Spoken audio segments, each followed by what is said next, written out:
முக்கிய செய்தி. முதலமைச்சர் துணை முதலமைச்சருக்கு எதிராக அவதூறு வழக்கில் ரங்கராஜன் நரசிம்மன் மீதான வழக்கை ரத்து செய்ய முடியாது.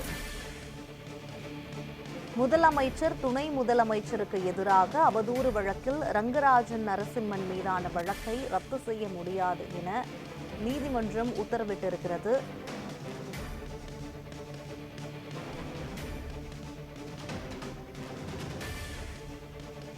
இது பற்றிய கூடுதல் விவரங்களை வழங்குவதற்காக செய்தியாளர் ஸ்டெஃபி இணைப்பில் இருக்கிறார். ஸ்டெஃபி, இந்த வழக்கு தொடர்பான முழு விவரங்கள் என்ன, சொல்லுங்க.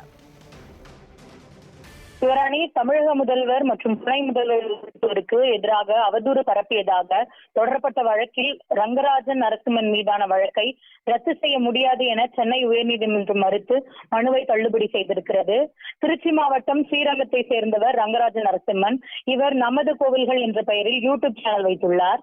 இதில் தமிழக முதல்வர், துணை முதல்வர் மற்றும் ஸ்ரீபெரும்புதூர் ஜியூர் ஆகியோர் குறித்து அவதூறாக பேசியதாக ஸ்ரீரங்கம் ரங்கராஜன் நரசிம்மனை சென்னை சைபர் கிரைம் போலீசார் கைது செய்து புழல் சிறையில் அடைத்துள்ளனர். பின்னர் நிபந்தனை ஜாமீனில் அவர் விடுவிக்கப்பட்டார். இந்த நிலையில் வழக்கை ரத்து செய்ய கோரி சென்னை உயர்நீதிமன்றத்தில் ரங்கராஜன் நரசிம்மன் வழக்கு தொடர்ந்திருந்தார். இந்த வழக்கு விசாரணை நீதிபதி இளந்திரையின் முன்பு நடைபெற்றது. அப்போது காவல்துறை தரப்பில் வழக்கை ரத்து செய்யக்கூடாது என்றும் புலன் விசாரணை நடைபெற்று வருவதாகவும் எதிர்ப்பு தெரிவிக்கப்பட்டது. அப்போது ரங்கராஜன் நரசிம்மன் பழிவாங்கும் நோக்கோடு இந்த வழக்கு தொடரப்பட்டுள்ளதாக சத்தம் போட்டு வாதிட்டார். இதனால் கோபமடைந்த நீதிபதி, இது சந்தை அல்ல, நீதிமன்றம் என கண்டித்தார். இதையடுத்து ரங்கராஜன் நரசிம்மன் மன்னிப்பு கேட்டுக்கொண்டார்.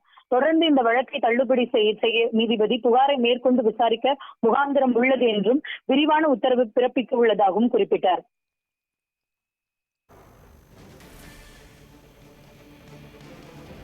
விவரங்களுக்கு நன்றி ஸ்டெஃபி.